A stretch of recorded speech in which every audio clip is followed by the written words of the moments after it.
and good morning to the Anambra Ekenemon.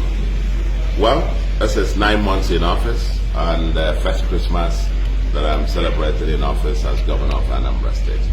And this is just an opportunity to once more felicitate within the Anambra, all Anambra people, wherever you may be.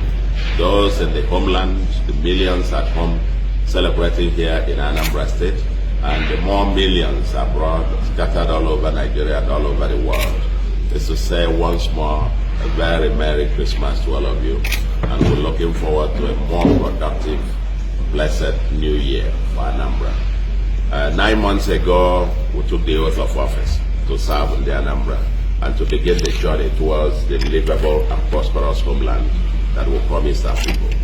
Our first key agenda item of the 5 major buckets of our agenda happen to relate to security, law, and order. And this is the aspect of it that I want to specifically talk about this morning, and to say to our people that 9 months on, the difference between where we were as at the 17th day of March and where we are today in terms of security, law, and order seems to be like the difference between day and night. On the 17th of March, 8 local governments were basically under siege, totally taken over by the criminals and hoodlums. In various camps where they've taken over in these local governments. We couldn't even campaign in any of those local governments.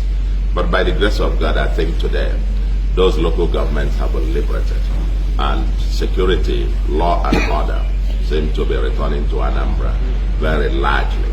All the camps that have been taken out from there, and some of the deadly criminals have been taken out, and taken out for good. Several of them have fled the city, and some who are still there, I think their infrastructure totally and severely degraded. I think now, a few days ago, we had over 80-something of these Agboro in the house, harassing people around Opiwek and the environs, taken in custody and to be prosecuted and probably jailed. And we're trying to keep our streets safe from the touts, from the criminals, and I think so far, so good. They're not totally out. Of course, you will never have a crime-free society, but as far as I can tell, Anambra, I don't know any state in Nigeria that is safer than Anambra today. And I think in the Anambra, I want to commend all of you, commend all the stakeholders in the Anambra project, the citizens, the ordinary citizens, who hearken to our call that if you see something, say something. I commend our youths who are taking the destiny of this state in their hands. Our women, our men who were defying all the criminals and so on. 2 weeks ago, one criminal in faraway Finland also declared 5 days sit at home. But Anambra people defy that, and I think not one single day was observed in those. Thousands of our people return for Christmas, and that's why the streets are all busy. The usual traffic jams all over the place. But I also want to commend our special forces, task forces that we set up to ensure free flow of traffic. And I understand that in recent decades or so, this is the Christmas that you have the freest in terms of traffic flow in Anambra. I saw the videos of the head bridge and the traffic flow there. And people were manning the place 24/7. And the other locations, high flash points in Anambra, Nobi, Mpo, Globia, Okam, Abagana, and so on and so forth, 33 areas and so on. People trying to ensure that our people can move freely. I want to commend our youth, the Road Traffic Management Agency, the Ocha Brigade, Vigilante Services, and the Anambra youths, the volunteers who have offered to serve our people, just to keep our streets clear of the hoodlums and restore law and order. But more specifically, on this occasion, I want to use this occasion to especially appreciate the law enforcement agencies. The law enforcement agencies. The Nigerian Police, the Nigerian Army, the Navy, the Department of State Security, DSS, the Civil Defense, and of course, a very gallant Anambra Vigilante Service, and so on. And all the enforcement teams, the ANGE, the Ocha Brigade, the Road Traffic Management Agency, and so on and so forth, and all the volunteers, and all in the Anambra who have risen up to the occasion, either helping to organize the local vigilantes, funding them, providing logistics, who have donated to the Security Trust Fund, and so on and so forth, and those who are helping in whatever way to make sure that we have a safer homeland. We set out to take back our homeland from the hoodlums. And all I can say, so far, so good. But there's still work to be done. The road ahead still challenging, and all hands must continue to be on deck. Like I said, we appreciate deeply the commitment, professionalism, and dedication of all the security agencies, the Army, the Police, the Navy, DSS, Civil Defense, and so on and so forth, and particularly the architecture that we have to secure our homeland, of which the roadblocks, the FOBs, forward operating bases, that we have everywhere, and we need more of them. They have been very, very critical in restoring the peace and order and security that we enjoyed so far.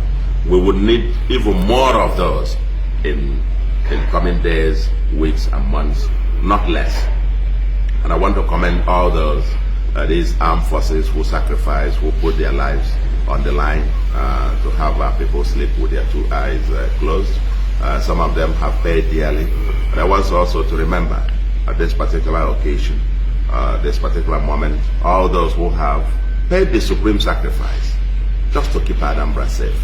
Several of them died needlessly, I must say, because these criminals want the security officers out of the road. But fortunately, and we thank God that they have remained resolute. May their souls rest in peace. And we would continue to provide all the support that we can as government and as the people of Anambra in support of all the security forces. What they are doing, the sacrifices that they make, their commitment and professionalism, those roadblocks, those forward operating bases, we will continue to strengthen them, make them even stronger to keep our people safe and secure. It's not normal to have, in normal circumstances, you wouldn't need these roadblocks and so on and so forth. But this is what we brought upon ourselves. Our people taking up arms in the bushes and involved in wanton criminality. This is what we brought upon ourselves, so to speak. But we now need, since they have decided to operate in abnormal way, we need abnormal solutions, as it were. Not always the most convenient, but the most effective in the circumstance. And until the insecurity situation comes down to near zero, as it were, we will continue to have the roadblocks and the forward operating bases in place and to be strengthened and so on and so forth. So I want to thank everyone who has been involved in this, in the Anambra particularly. Everyone has a role to play on the road ahead. If you see something, say something. If you say something, do something. The youth must rise and take our destiny in our hands. Your future is on the line. It is your future that we are keeping awake every day to secure. The future of our youths, your own children, and your grandchildren.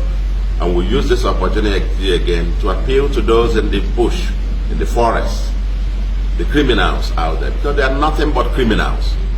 They are kidnappers and criminals. Come out. We offer you the opportunity to retrain you and to help you to start a new life, a new productive life. The course you have taken to by being in the bush is one that leads to nowhere. It's not going to take you to anywhere. Criminality cannot pay you in the long term.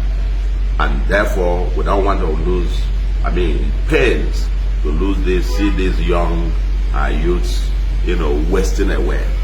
You have a future, and this government is prepared to work with you to give you a new future, so that Anambra, the light of the nation, will continue to shine. Once more, I thank all of you in the Anambra. Thank our partners in progress. Thank all the security forces for their gallantry, professionalism, and dedication and commitment to seeing the Anambra sleep with their two eyes closed. Our journey to a livable and prosperous homeland is on course. And in the days ahead and months ahead, we will be giving you a first, if you like, an interim progress report. Maybe when we have the next 3 months, when we celebrate the first year in office, we'll give you an interim progress report. But we are on course. Thank you very much.